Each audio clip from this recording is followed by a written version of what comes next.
I'm Mike Dowdy, and this is the School Leadership Show.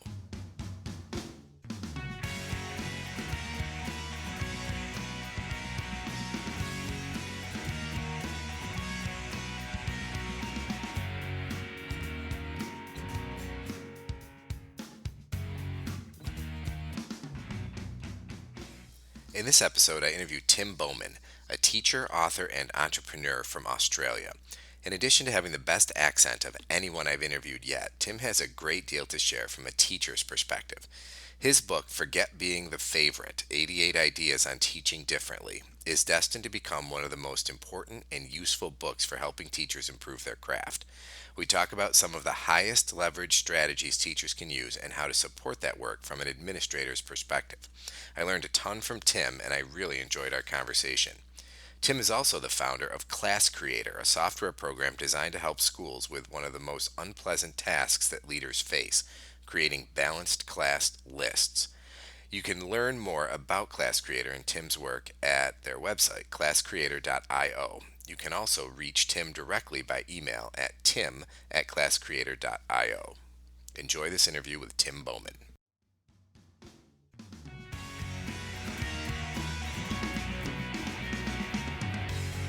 I'm here with Tim Bowman. How you doing, Tim?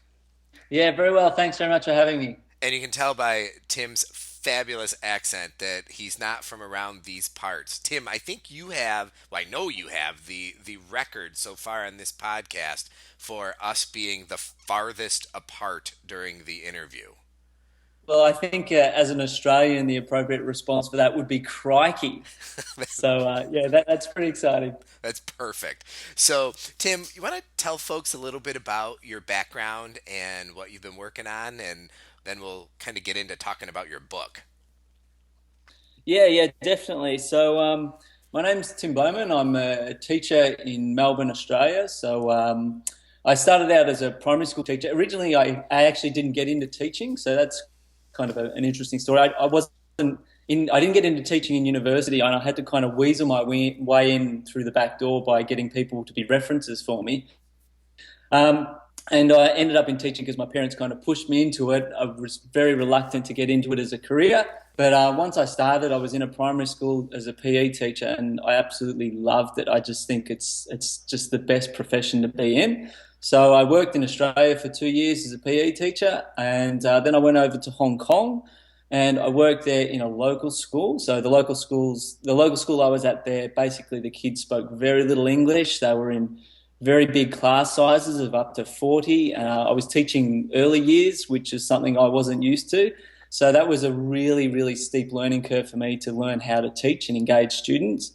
And then I went to an international school in Hong Kong as well and worked there for a couple of years, and that was spectacular. That's where I saw some truly amazing teachers as well and got to learn a lot from them. And then I came back to Australia, worked in primary schools here for a couple of years, and once again learning from a lot of great teachers. And the last year or so, so last year I wrote a book called Forget Being the Favourite, but that's very much a working title. And I also launched a startup for education for schools called Class Creator. So it's been a very interesting year. The book's been really well received, and it's been picked up by a publisher. And yeah, Class Creator, we've been running a blog there as well. So as an educator, I've been sharing some of my resources and perhaps left of field ideas on teaching, and it's been really amazing to see the response. So as a classroom teacher, I found it really difficult to share my ideas sometimes, but putting it on a blog and having 40,000 people view that blog has been really exciting. So, wow, there's a lot in there. So I got to back you up. So, what were you doing before you went into teaching? You said you didn't go right into teaching. What job did you have before that? Well, originally, when I was at university, I was studying to be an actor. I did performing arts. So when that sort of didn't work out for me, I worked at a golf driving range and did some golf coaching.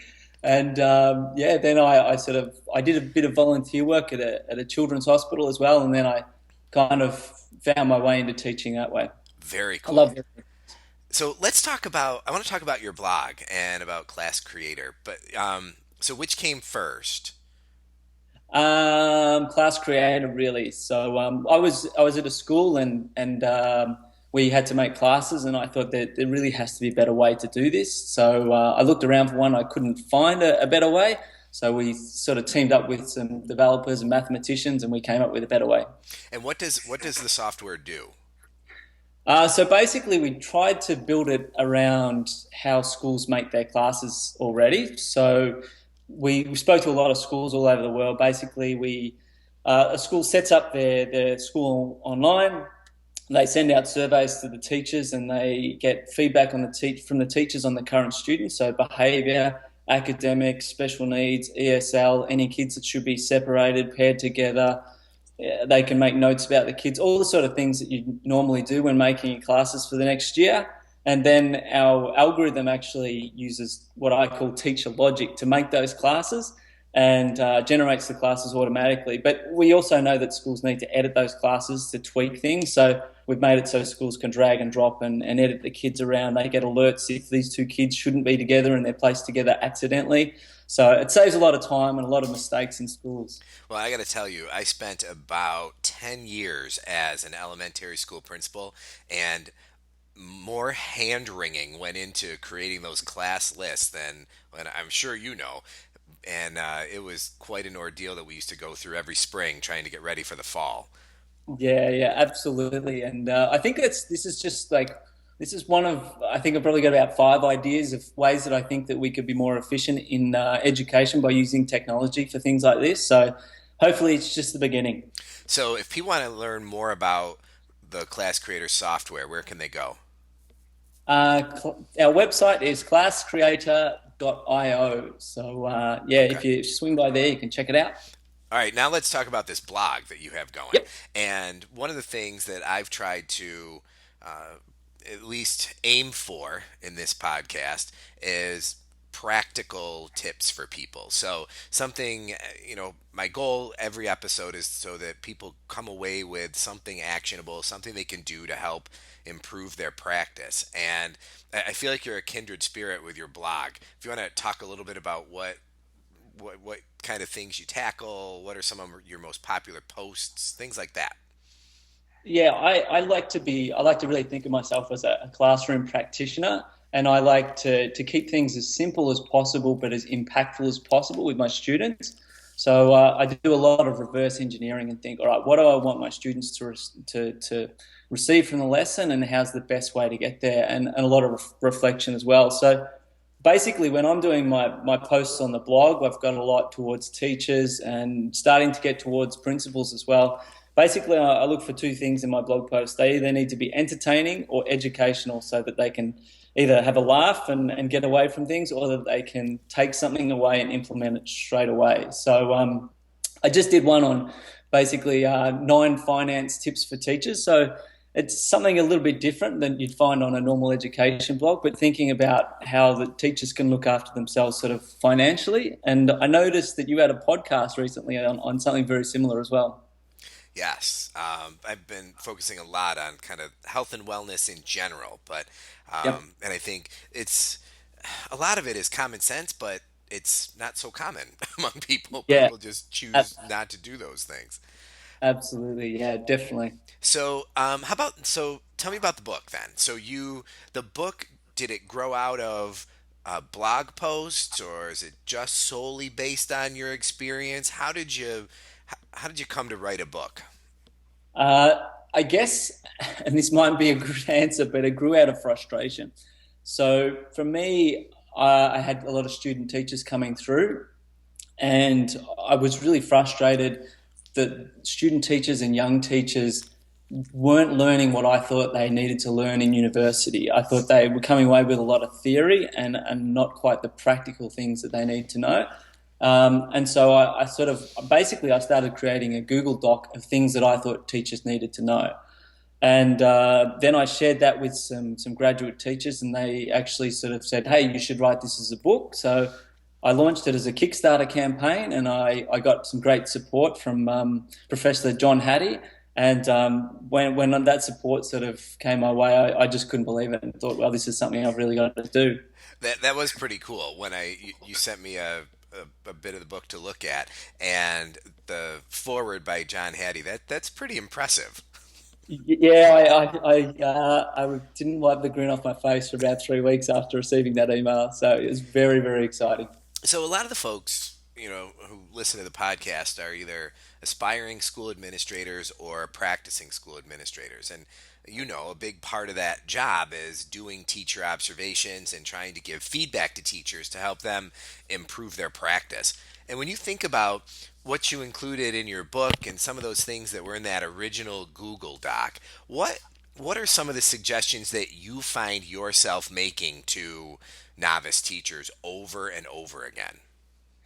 I guess the original title of the book is "Forget Being the Favorite," and I think that probably applies to teachers as much as administrators.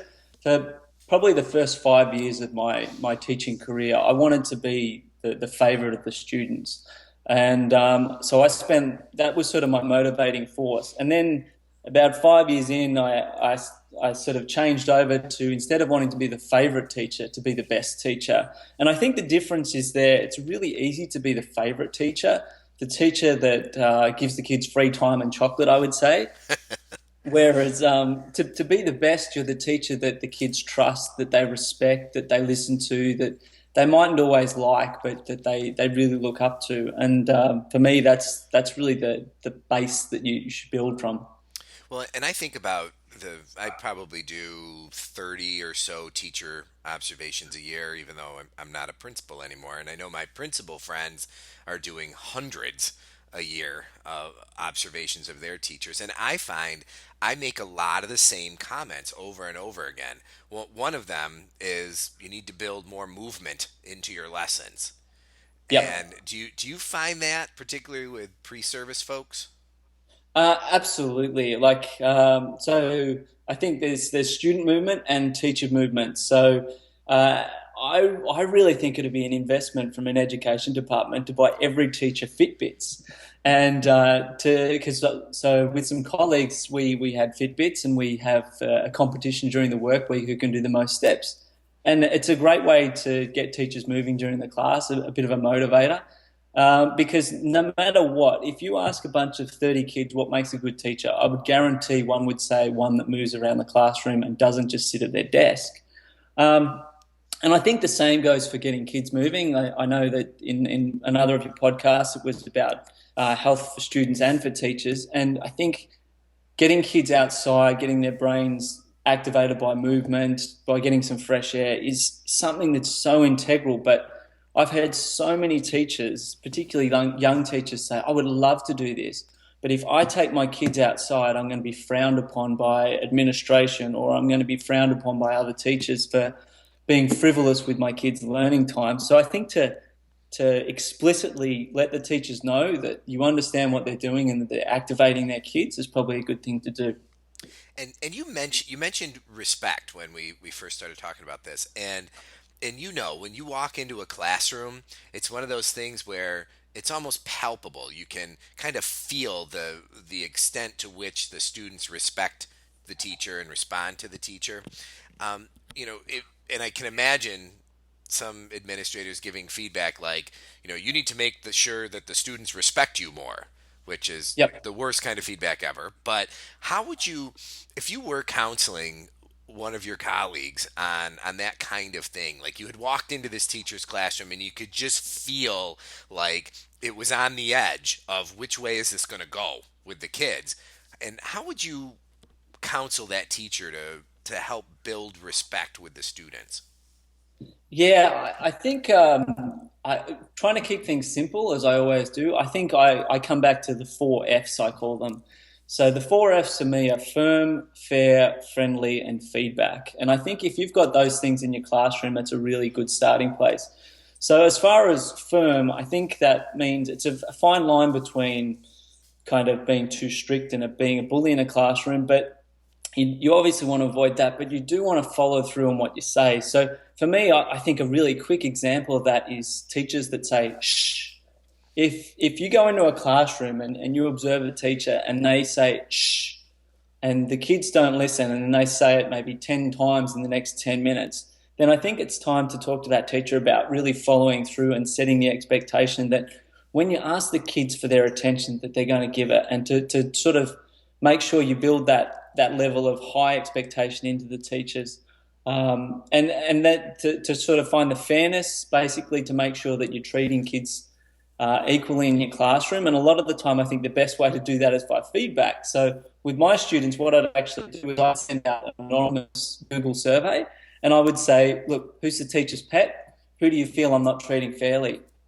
And a lot of time, it's really interesting feedback to find out actually sometimes that some kids think one student is the teacher's pet, while other kids think that they're being treated, the same student is being treated unfairly. But I think it's really a good gauge that you can tell very quickly if your students are thinking you're treating the kids fairly. And of course, being friendly to your students, like knowing that they can come to you and that they can trust you, and that they're enjoying learning. So firm, fair, and friendly and feedback are the ones for me that really are a great way to start earning your kids' respect. And yeah, I couldn't agree more. That's a great way to look at it too. And I never, firm, fair, friendly, sure, but I never really thought about feedback in terms of using it as a tool or a way to help build respect between teachers and students. But it makes sense. Yeah, it's definitely like an ownership of the lesson, and like, so at the end of a lesson, I have, once again, very practical, very simple. I just printed out an A3 sheet, and I had one side of the column, and it said enjoyment, and the other side of the column said education. And basically, I get kids. Each kid has a magnet, and I just sort of turn my back. They go up anonymously and stick what their opinion is of the lesson. How much did they enjoy it, and how much did they get a benefit out of it educationally? And such a simple, quick way to get feedback on your lesson, to figure out what the outcomes were for the kids. And that's fantastic. That's a great way to kind of turn it on its head because I think teachers, are often, they might be leery of asking students for feedback, not only about what they learned, but about how instruction was delivered. And I think who better or what better judges are there of effective teaching than the kids who sit through it all day long? Yeah, yeah, absolutely. So you had one of your blog posts was tips for healthy teachers. I wanted to spend a little time on that one and Yep. kind of how you came up with those tips and maybe share those with folks because like we talked kind of before we went on that I would say the vast majority of what you have on your blog and in your book applies to both teachers and administrators. I view my role as an administrator as still as a teacher. I'm a Yeah. teacher of teachers, and I was fascinated by those healthy tips. Yeah, well, I think I guess really they came for me was I ruptured my Achilles tendon about a year ago, and I put on about 15 kilos, and that that wasn't a good thing. Now, for the Um, for the folks in the United States, because we still haven't gone to the metric system. I wish we would, but 15 kilos, that's 30 over 30 pounds, right? yeah, I think it's a fair whack. So basically, like putting on an extra leg. So yeah, it wasn't a good thing. So for me, I really this year had to focus on trying to get fit, and I think I thought this was probably a good thing to share with teachers because I think it can be a struggle in the busyness of schools to look after yourself. And I know that was another one of your great podcasts was about teachers needing to look after themselves. A bit like on the plane when the oxygen mask drops, you kind of have to look after yourself first. And I'm sure that goes for administrators as well. They need to look after themselves. So, I want to be sensitive to your time here today, and I wanted to ask a little bit. Kind of, we talked a little bit about what sort of suggestions you would give to new teachers when you think about effective instruction. And I know Hattie has a great book about it. If you had just a handful of strategies or approaches that you would recommend to teachers, what would they be? Like really big bang for your buck kind of things that would help teachers, make the most impact. I think. one thing that applies to administrators and teachers, the same thing, is the key to ask before anything when you've got an objective and you've got to deliver it to your group, whether it's teachers or to students, it's to really ask the WIFM question.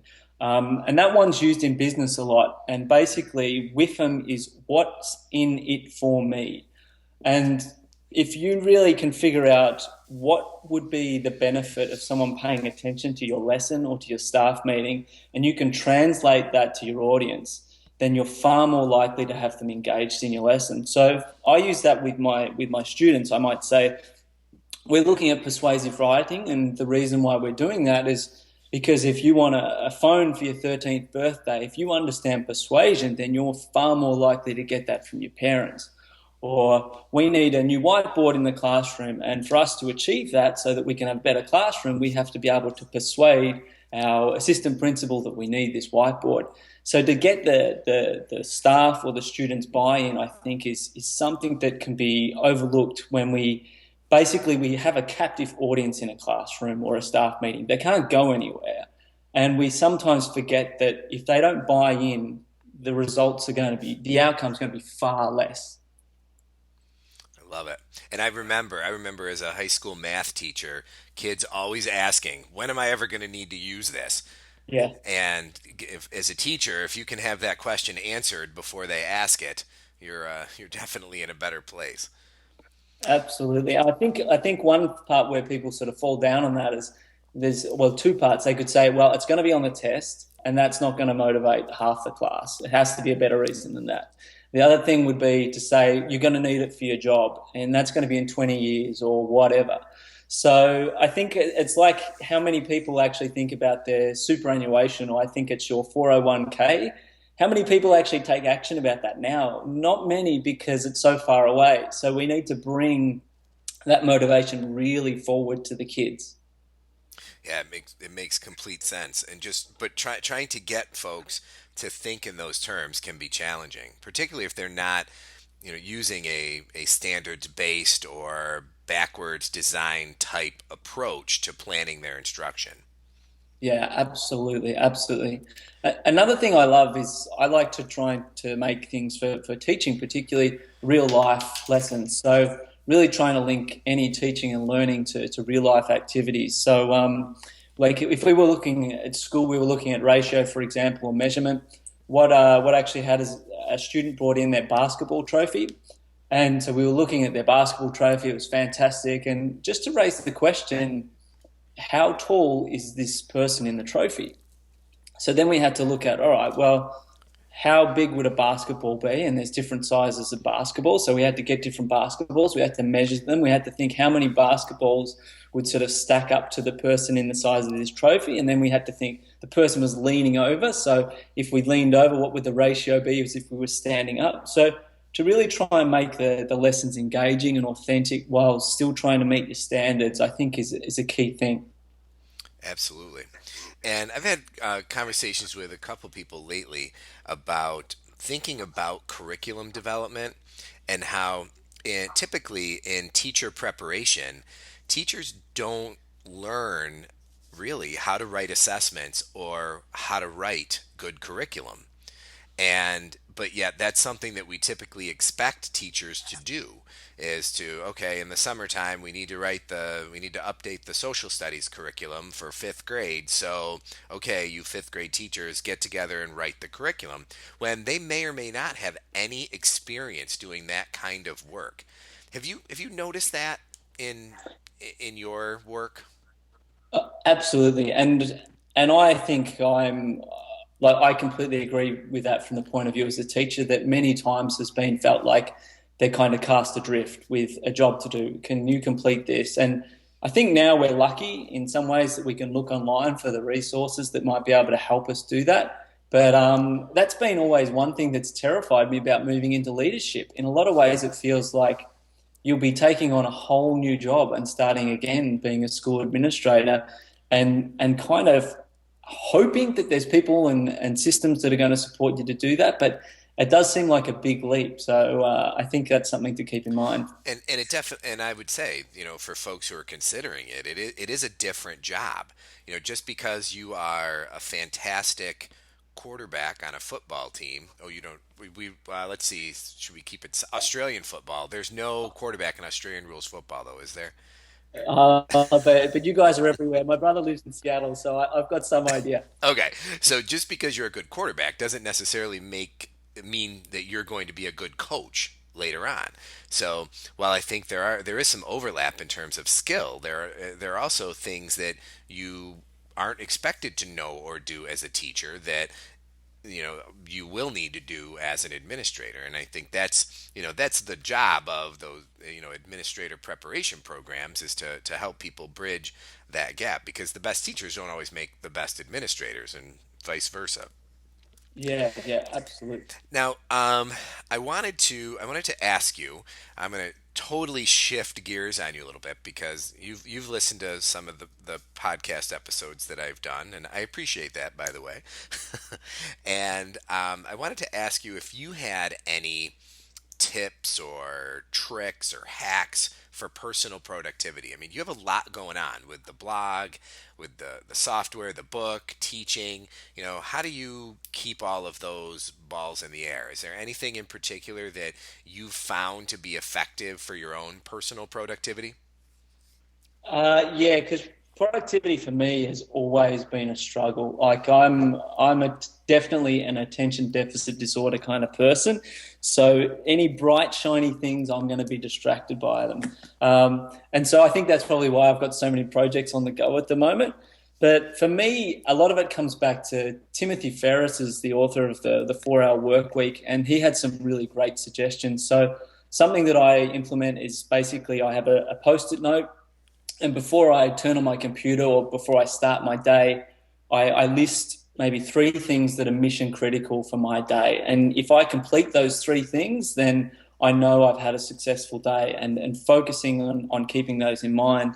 Another thing Timothy Ferriss recommends is basically set a reminder for yourself for 3 times a day that it says basically, is what you're doing, is it important, or is it something that you're using as a distraction from doing things that are important? I really liked your episode about email, so I'm already implementing some of the strategies you recommended, and I loved your reply to one of my emails was yes, and I thought that's beautiful. You're practicing what you're preaching, so that was really good to see. Well, and so it's interesting. You seemed like the kind of guy who could handle that kind of response. Sometimes that's off-putting to people, so it's interesting. I, Definitely got to know your audience. Yeah, absolutely. So I definitely, when I received it, I was like, hang on. Oh, yeah, that makes sense now. Now, and how about anything noteworthy in your evening or morning routines that might resonate with folks? I guess now that we're running a sort of a small business, and I think for me, coming up with those 3 things that are important, I like to bounce them off someone. And my wife's also in the business, so I actually talk to her about my objectives for the day and clarify them to make sure they're the best use of my time. So perhaps having someone that you can talk to about, look, this is what I'm trying to do tomorrow. What do you think as far as the value of spending my time that way? Someone that you really trust, and I think that's hard to find someone, but it's certainly worth finding that person that's going to help you maximize how you use your time. Well, and I think not only somebody you trust, but somebody who will give you actual feedback instead of saying, "Oh yeah, those look great." Yeah, absolutely. And I'm certainly blessed that my wife will give me actual feedback. Mine often gives me actual feedback. So Tim, I want to be sensitive to your time. I just think this was such a fantastic conversation. We may have to do a second part, maybe after the book is published.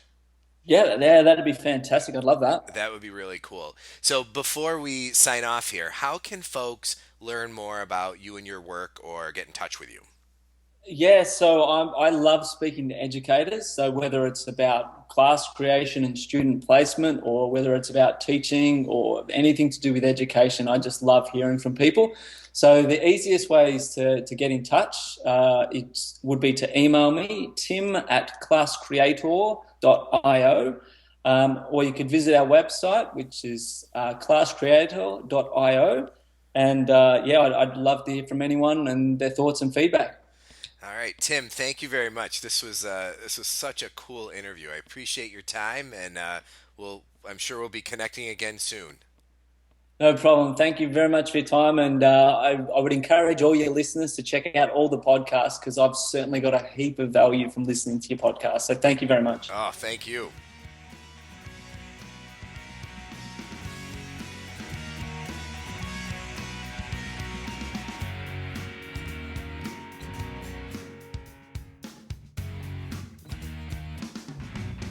Thanks for listening to the School Leadership Show, a podcast for aspiring and practicing school leaders. Send your comments, questions, and show ideas to Mike at schoolleadershipshow.com. And please consider rating the podcast in iTunes and leaving a comment, and pass the show along to your colleagues.